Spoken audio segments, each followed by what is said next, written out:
Hello, everyone, and welcome back to another episode of the Influence Economy Podcast. I'm your host, Shayna Davis. I'm so glad that you're here today. But before we get started, you know I always have a favor to ask you, right?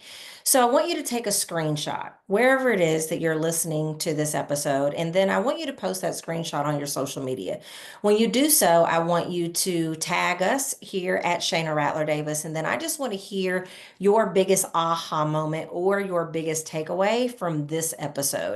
And the reason why I do that, you've probably heard me say this before, but I believe that far too many women are living beneath their profit potential, and everybody just doesn't know where to start in order to change that. And so the more times that these episodes are shared, the more likely it is that people will be exposed to the shifts that are going to be required in order for them to really translate their influence into serious income and lasting impact. So I'm so excited that you are here today, and I thank you in advance for being willing to share, share, share.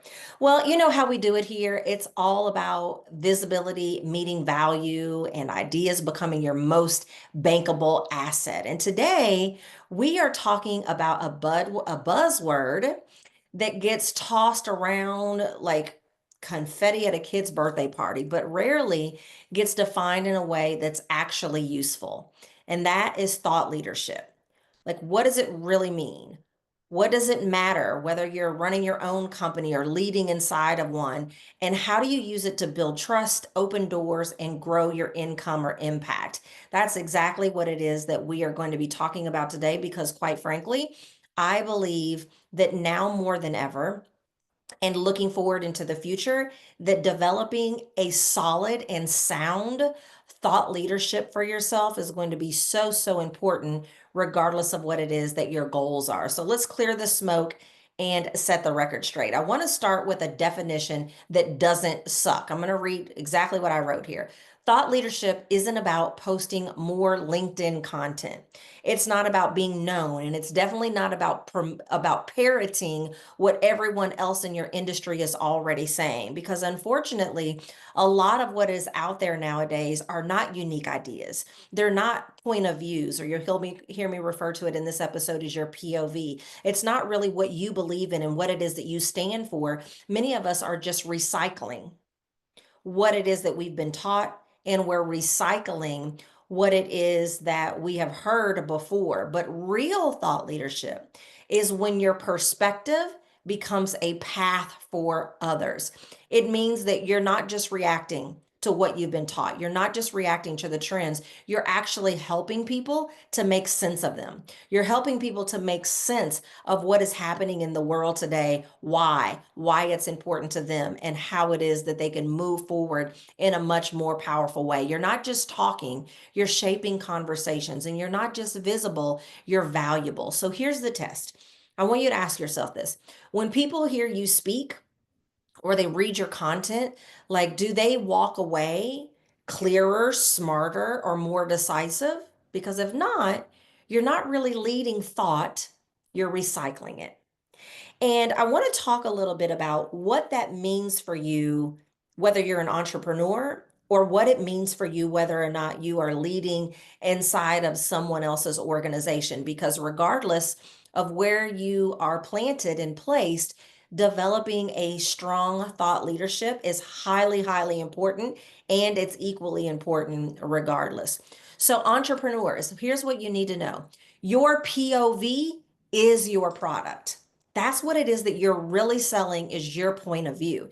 You might think that you are selling how to grow your business, but what do you actually believe about growing a business or lack thereof? What is your point of view on the subject matter beyond the basic building blocks that many people continue to teach and again recycle? So if you are an entrepreneur, if you're a creator, your thought leadership is the foundation of your business model, whether you realize it or not. Because clients, partners, press, like, they don't want to just know what you do. They want to know what you believe, what it is that you stand for, and how it is that you see the world differently. So, your point of view, that's the intellectual property that people buy into. And it's the difference between being hired as just another coach, consultant, or creative and being seen as a category of one. That's what gets you invited, and what gets you invited back. And I heard someone that I follow say recently, that's what's going to have chat gpt and other ai models actually leaning on what it is that you say and think when it produces output. Right now we're using things like chat gpt to ask us questions and to give us ideas, and it's pulling from people's thought leadership online and in books. So, what thought leadership are you leaving behind as an entrepreneur that in the future, when someone asks AI a question, that your thought leadership is actually what it is that they're pulling from in order to produce the output? So, here are your action steps. If you're listening to this and you're an entrepreneur, number one, I want you to audit your last 5 pieces of content. And when you're looking at that content, I want you to ask yourself, did you offer a fresh perspective or did you just educate? Because again, there's a difference. You're not just there telling people what it is that they should be doing.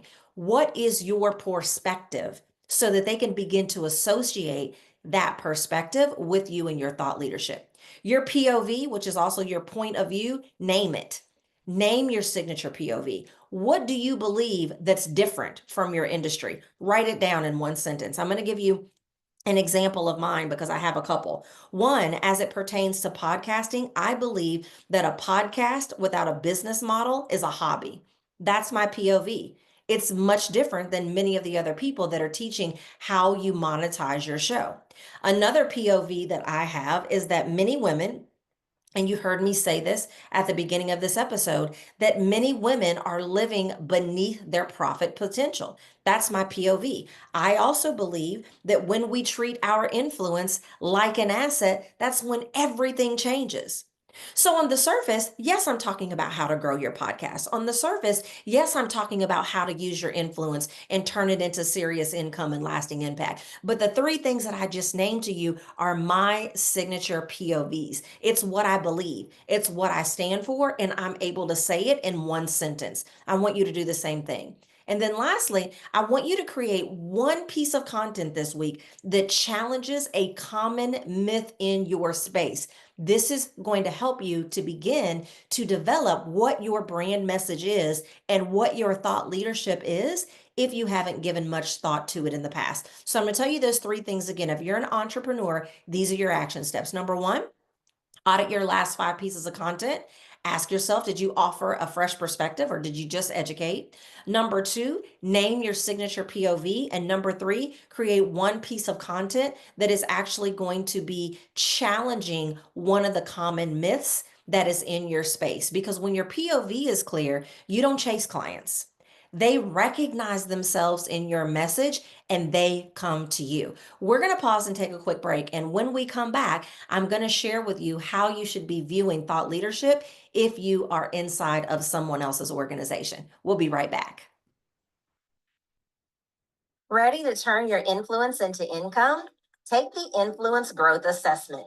In just minutes, you'll uncover the next steps to grow your visibility, attract bigger opportunities, and boost your profitability. Visit myinfluencestyle.com to take the assessment today. A new era of success is waiting. Let's make it yours. All right, welcome back. So, we're talking about thought leadership. What is it? What is it not? Why is it important? Why do you need it? How do you build it? Before the break, I shared with you exactly what it is that you should be doing if you're an entrepreneur. But I want to shift gears to what if you're working for someone else?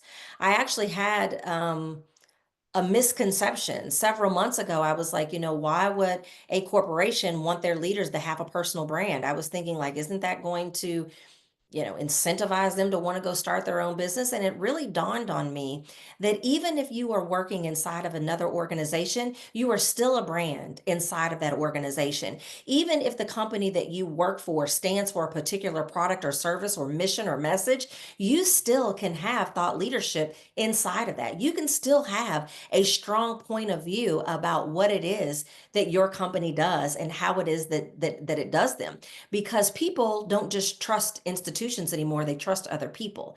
And when people are hiring companies, they're really hiring people inside of the company. Oftentimes, if you work inside of an organization, you can be the main reason why someone wants to come work at your organization or why they want to stay working at your organization. You may be the very reason, as the brand and the thought leader inside of the organization, that gets people to want to do business with you. You, as the leader, are the one that might be in media interviews. You, as the leader, is the one that might be speaking on stages representing your company. So, if you are a corporate leader, thought leadership builds internal trust and external power. You might think, that's just for the brand people, but you're wrong. Inside of an organization, your thought leadership builds internal trust and external positioning. And both are key to accelerating your career. You want to know why you may not be getting promoted? You want to know why you're getting passed up to lead initiatives?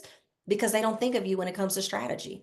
They don't think of you when it comes to, you know what? She is the one that is really clear on who she is and why it is that this company does what it is that we do. So if you want to influence the boardroom, if you want your team to rally behind your decisions, you want other companies watching your moves because you're that leader, then you need a recognizable point of view and a clear communication strategy, just like a brand does. Because you, my friend, even inside of that organization, are still the brand.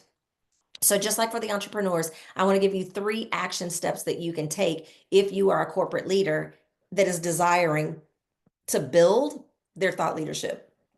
Number 1, identify one idea that you want to be known for in your organization. You can start by asking yourself, what problem do you consistently solve or bring clarity to? Number 2, host a conversation, whether that's internally or externally, where you share your perspective on an industry trend or leadership challenge. And then number 3, start showing up on LinkedIn, not just to share wins and to look for jobs and to talk about what it is that you're doing, but to share wisdom. Again, number 1, identify one idea that you want to be known for in your organization. Number 2, host a conversation where you share your perspective on an industry trend or leadership challenge. And then number 3 rather, I'm sorry, start showing up on LinkedIn to share wisdom. Because thought leadership, when it's done right, it's not just an external play. It positions you as a voice of reason and relevance inside of your company. And then that visibility is going to lead to trust, influence, and hopefully promotions. So let's wrap it all up. When it comes to thought leadership, whether you're building a business or you're leading in one, the marketplace is always going to be so flooded with people who are doing, but not enough people who are thinking. We're not taught to think these days. We're just taught to do. And in the new economy, your ideas are your edge. Your clarity is your currency, and your voice, it's either helping you build trust and wealth, or it's just adding to the noise that is already out there. So here's what we have to know. You don't need a bigger platform. You need a clearer point of view and a blueprint to turn it into something powerful.